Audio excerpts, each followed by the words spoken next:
The Sundin era. I traded Wendell Clark, unfortunately, and Sundin came. And I know a lot of people don't like Sundin because he's European and he's Swedish, and a lot of people used to say, "Oh, he's soft, he's not a leader, he's Swedish." But I think we have to get over that. I think European players are good hockey players. Swedish players are great. Russian players are great, and you can see the league now. Finnish players are great. They're all great. Czechoslovakian players are great. They play good hockey, right? Mm-hmm. And I think people eventually. I think you guys were you part of the Sundin era? When I was a little bit. Okay, so you guys at least got to see some conference finals. You got they beat Ottawa. They used to beat this team. They used to go. They beat Carolina, Buffalo. Battle of Ontario. Yeah, the Battle of Ontario, beating Ottawa. Ottawa had great teams, and they used to beat them all the time. When you have people like, obviously, heroes that are from Whitby, like Joe Nieuwendyk and Gary Roberts, they're going to come through for you. They have to. They've won cups. They know how to win, right? Yeah. So, I mean, Joe Nieuwendyk's from Whitby, obviously. He was a Leaf fan going up. Gary Roberts is from Ajax. I mean, these guys are going to come through for you. I mean, they have to, right? They want to wear the Leaf jersey. They love the Leafs. They want them to win. So that was a good era, obviously, with Mats Sundin being one, And then, obviously, once again, being a Leaf fan, after Mats Sundin left, and we had that little lean period again. Yeah, with Phil Kessel and all those. Oh, yeah, they got put up in those people don't like Phil Kessel. I like the trade personally. The reason why I like the trade, because we don't rebuild in Toronto. Yeah. We're not a small market. We're not playing in Arizona or Utah.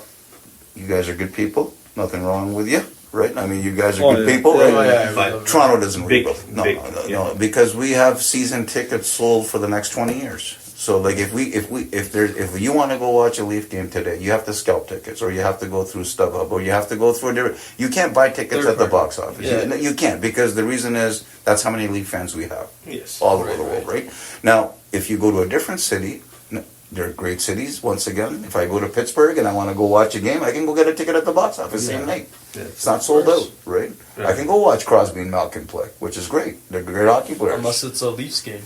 Now, if it's a Leafs game, right, it could be a Montreal story. Canadiens game. It could be one of the Canadian markets that people watch hockey. Winnipeg Jets, maybe, or Ottawa, or somebody, and maybe there's people from Canada there. Oh, the Senators are playing today.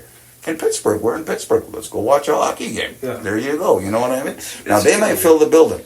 But in Toronto, unfortunately, what happens is if you don't have season tickets, good luck trying to get tickets. I mean, let's be honest. Kijiji Marketplace.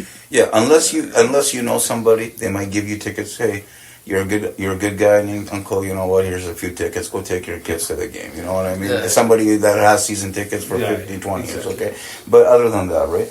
So at the end of the day, that a lot of people debate the Phil Kessel trade, right? Because we did give up Tyler Seguin, a draft pick. We gave up Dougie Hamilton, right? He went to Jersey. Good players. Brian Burke made that trade. The only reason he made that trade, because at that time, you guys know, because you watched Vesa Toskova play, I'm pretty sure you could play net better than him, and you could probably. Oh yeah. It was the era where people had garbage bags on. They have garbage bags on. They're throwing stuff on the ice.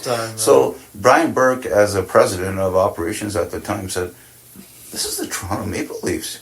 We can't play mediocre hockey. Our fans pay lots of money." Yes. So he said, "You know what, man? We need somebody that can at least create some excitement here. When people come to the games, they can see a few goals. Yeah. You don't want to go see a game where the other team's scoring 5 goals and you're not scoring any. Right? So people are going to put garbage bags on their face. I mean, why not? Do you blame them? Because they just paid $200 to go see the game. That's right. And they didn't go to see a 5-0 game, right? So I personally like the Phil Kessel trade. I know we did give up a lot. Phil Kessel was a good guy. He scored 40 goals for us every year. Yeah. If you pull up his stats, he played well against Boston, that series that we had. Now, you guys know that game. Everybody knows that game. Yeah, the game 7. Phil actually disaster. had a great game. He scored 3 goals, or 2-3 goals for us. He had a couple of assists. Yeah, we had the lead. We had the, what was it, the 4-1. The 4-1 lead with, every Leaf fan, doesn't matter what generation you're from, 50s, 60s, 70s, 80s, 90s, remembers that game. You have the 4-1 lead, you're playing at the Boston Garden, it's game 7, right? You can't blow a 4-1 lead with 2 minutes left. There's no hockey team in the world that can do that, maybe except because we are Leaf fans and we kind of understand people cross their toes, they don't change their chairs, they sit on the same sofa until the game's over, because why do we do that? Now, people can call it superstitions. I have a friend, he blames himself. He goes, because I moved from this seat to that seat, that's why the Leafs lost that game. Yeah, there. He goes, because I was sitting here for the whole game. I went to the washroom. By mistake, what happened was I went and sat over here on the left side instead of the right side. So he blames it every day. When he wakes up in the morning, he goes, it's because of me the Leafs lost that. Because I was sitting there for 2.5 periods. I had to go to the washroom. I went to the washroom. I came back. I sat on the left-hand side, and I jinxed the Leafs. And he blames himself every day. Poor guy. But when he wakes up in the morning, he goes, yeah, no, it's because of me we lost that series. When you bring it up, right? And there's not just him. There's many Leaf fans that say that. That's like, it's a fan. It's fandom. I mean, you can't change it, right? People think different things. It's just love for the game. They wear the same socks. Or, like, if the Leafs are winning, if they're wearing the same clothes, they wear the same clothes when the Leafs play. That's their tradition. It's tradition. That's being a Leaf fan, right? You can't change that. So now, so that was the last day Phil Kessel played. Right. And then, Because everybody saw the interview afterwards when they asked Phil, what happened? And he said, we can't lose that game. We were up 4-1 with 3 minutes left, right? So that's when he said, please trade me, you know? And he went to Brian and he said, you know, Few years yeah. later, And I think the Leaf fans were thinking too, because obviously Kessel was our most talented player, and all the pressure was on him, right? You know? And at the end of the day, I mean, he just said, you know what, maybe there's something wrong here. Maybe, you know, it's not like he gave up, but he said, you know, if you guys want to trade me, you know, because if you feel that maybe you have to, you know, retool the team or change the players or whatever. And I'm happy. A lot of Leaf fans might not like this. I'm happy that Phil Kessel won 2 cups in Pittsburgh, because a guy that scores 40 goals every year, to me, he's a Hall of Famer. I don't care. He went to Pittsburgh. I don't care if he won with Crosby and Malkin. I'm happy he won 2 cups. And he brought the cup to Toronto. People don't like Vegas it. as well. So Hey, man, he brought it to the Children's Hospital. Yeah. What's wrong with that? Like, he had to get a relationship Eating with the hot kid. dogs from the cup too. Yeah, and Steve Yeah. Simmons, you know what? Look, man, I like you. You're a good guy and everything. Who cares if he eats hot dogs, man? Does he question what you eat every day? Maybe you eat hamburgers every day. If he likes hot dogs, if he's scoring 40 goals, I want him on my team. I don't care. I don't care if what he's eating, man. yeah, exactly. Because whatever he's eating, apparently is working. He's scoring 40 goals every year. So, I mean, you know, don't judge people what they eat. Judge what they do on the ice. He's a hockey player. Who cares what he eats, man? I don't care what he eats. If he likes hot dogs, he likes hot dogs. That's right. People, you know, they say, oh, Phil eats hot dogs. Big deal. You don't eat hot dogs? You probably do too. Everyone does, man. Who Yeah. cares? It's a culture. Right? Exactly. So, I mean, So Phil Phil Kessel's time passed, and then who came after that? after Phil, Kadri? obviously, Kadri?